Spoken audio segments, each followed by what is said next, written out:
are watching the Cooking with Jack show. Hey guys, okay. So today's going to be kind of a quick and short video. You guys asked me to do a video on how to make beef tallow.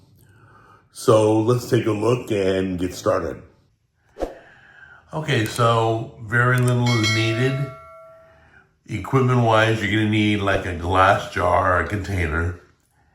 And you're going to need a fine mesh screener that you can pour the fat through to filter out the crap and junk that's in the fat. All right, so we went to buy fat at the butcher, and ironically, they had chunks of it already packaged. So like this package was what? Three and change? Yeah. It wasn't too expensive, but I think we got almost 4 pounds of fat, okay? So go ahead and talk to your local butcher, have them save it up, go pick up the beef fat, bring it home. You can probably do the same with lamb and pork fat and anything else too. I'm guessing. Oh, by the way, there's the eggs. So anyway, you also are gonna need like a pot or a slow cooker or an oven, either way. Basically, to render the fat, you gotta heat it up. The key is low and slow. Oh, wow. Okay, I may have bought too much. I still have a whole other package over here, and I've already filled the pot. I'm not gonna go to the bigger pot. I'm probably gonna do this in 2 stages. So let's get this started, because this pot will be easier for me to pour into the glass jar. So, got a little bit too much fat here, but let's get it going. Okay, so as you can see, the flame's at its lowest right now. So we're just gonna let that, every so often we're gonna stir it so we don't burn anything. Keep it stirred every so many minutes. And go ahead and melt down all that fat on a low flame. Or in the slow cooker, do on low, or in the oven, do like a low heat. But you can look that up, what temperature the oven should be, on the internet. So let's get this thing going. Okay guys, as it's starting to cook down, just work these pieces around, keep it moving, keep the flame on low. It's gonna take a couple hours, so I'm gonna melt all this down, and then I'll be back with you to pour it in the jar and filter it.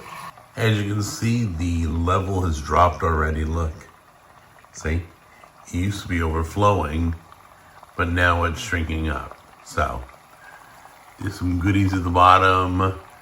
It's all melting slowly. Flame's still on low. Everything's going according to plan. Okay guys, I want to talk to you while this is rendering. Still melting down the fat. It's been about a half an hour. Taking forever. So it's probably better to use a slow cooker and just leave, walk away. But since I'm doing it on the stovetop, I'm staying here for safety reasons. But I looked it up, and because I wasn't sure, can you use a lid? And they said if you use a lid, crack it so it vents out the steam.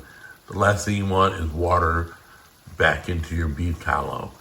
So allow the steam to escape, leave it uncovered, be patient, cover it, but tip the lid a little bit so that steam can escape.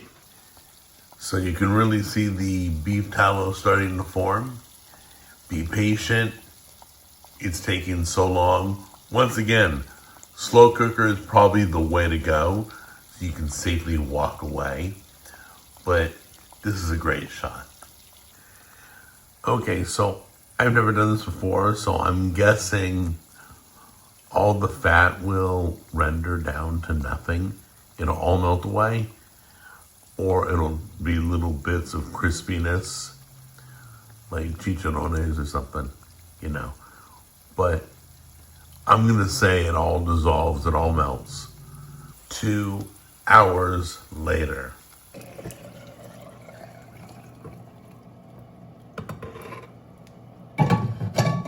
Okay, that's only half the batch. So now we're gonna let this cool on the counter. Looks like liquid gold, looks clean. So as you can see, the bottom part is solidified. That was the first batch. We got a little more from the second batch. That's on top. It's beautiful, guys. That is how you make beef tallow. Now, I will recommend the slow cooker. So I'm gonna guess the slow cooker will work way better. So anyway, you give it a try. Make your own beef tallow. You can fry in that all day long.